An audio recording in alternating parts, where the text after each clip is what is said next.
Salut à toutes et à tous, c'est Wolfrickson. Aujourd'hui on se retrouve pour une nouvelle review. Donc c'est encore un gilet. Donc c'est une troisième sorte, c'est le troisième sorte de gilet que je possède. Donc c'est également un maté digital, donc pour américain quoi, pour ceux qui savent pas. Donc c'est un gilet assez répandu, c'est le gilet de combat de chez Miltech. Donc voilà quoi. Donc je vais passer à sa review.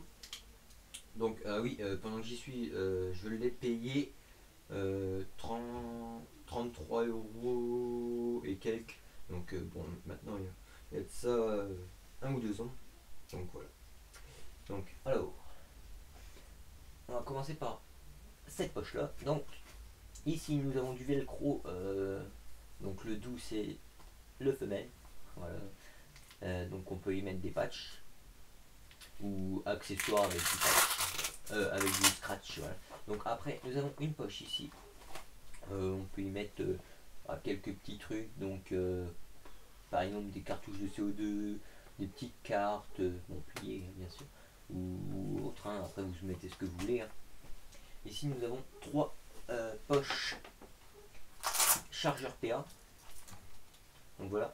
Alors les sangles ici là, on peut les retirer. Donc si on veut plus, si on veut juste le mettre comme ça. Ensuite nous avons 3 poches chargeurs, donc type M4. Voilà.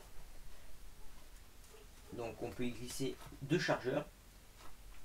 Et pareil les fermetures se retirent si on veut y mettre juste le chargeur sans le fermer. Donc ensuite nous avons un holster en système molle, donc avec le petit bug, avec des petits passants. Donc voilà, pour mettre une poche molle. Mais bon, là c'est pour le holster. Donc nous avons un holster basique avec un petit clips pour éviter que le PA tombe ou s'en aille. Et puis pareil, encore une poche pour chargeur de PA. Donc là, là il est également retirable la fermeture. Donc voilà. Donc pareil, le holster on peut le retirer, on peut en mettre un autre avec des petits boutons. Donc ensuite il nous a livré également un ceinturon, donc du même coloris que le gilet quoi. Donc le tissu pareil, toujours hop, aérant. Voilà. Donc les poches on en a plus sur ce gilet là. Les épaulières en fait ici, un petit rembourrage de chaque côté en genre cuir quoi. Et de ici là, et là on doit avoir des bouts de tuyaux, des bouts de, ouais je crois que c'est des bouts de tuyaux, donc pour renforcer un peu. Donc voilà, ici la petite étiquette Miltech. Donc ici nous avons au niveau du torse, au niveau du bassin, un petit clips. Et ensuite au milieu comme d'habitude, hop, la fermeture pour ouvrir, vous fermez le gilet. Donc hop, on ouvre le ceinturon. Donc une fois qu'il est ouvert, qu'est-ce qu'on y voit? Et ben on y voit toujours le même tissu pour éviter de transpirer. Et nous avons 2 petites poches ici. Voilà. Une de chaque côté, donc rien de spécial à l'intérieur. Donc voilà, c'est la même quoi. Donc pour y, voilà, comme dans tous les gilets, pour y mettre un peu tout ce qu'on veut. Donc voilà. Hop. On va retourner le gilet maintenant. Hop.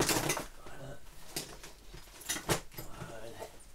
Donc ici nous avons pareil les petites sangles pour serrer le gilet.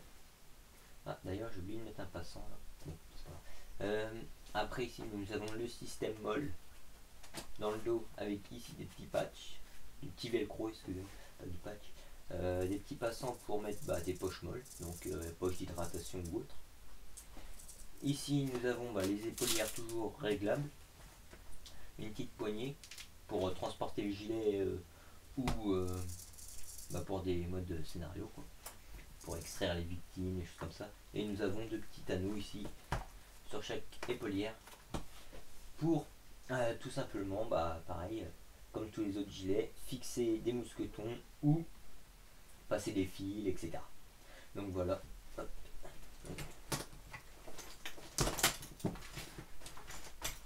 Voilà, c'était le gilet de combat Miltech, donc assez répandu sur sur le marché, on va dire. Je pense que c'est l'un des gilets les plus commercialisés quand même, parce qu'on rencontre un peu partout quand même sur les joueurs ou dans les vidéos et des choses comme ça. Voilà, j'ai dit, bon, on va dire entre 30 et 35 euros ce gilet. Donc pareil, il existe en différentes coloris. Donc comme pour les autres gilets, les autres gilets de Militech que je vous ai présentés, première revue de gilet, donc où j'avais le Flectarn et le digital. Donc il n'y a pas que ces deux couleurs là qui existent, hein. Il y a aussi noir, beige, vert olive, après Woodland, il y a plein de déclinaisons quoi. Donc voilà. Donc bah voilà, j'espère que ça vous aura plu. Si vous avez des questions, bah n'hésitez pas à me les mettre. Puis voilà, moi je vous répondrai avec plaisir.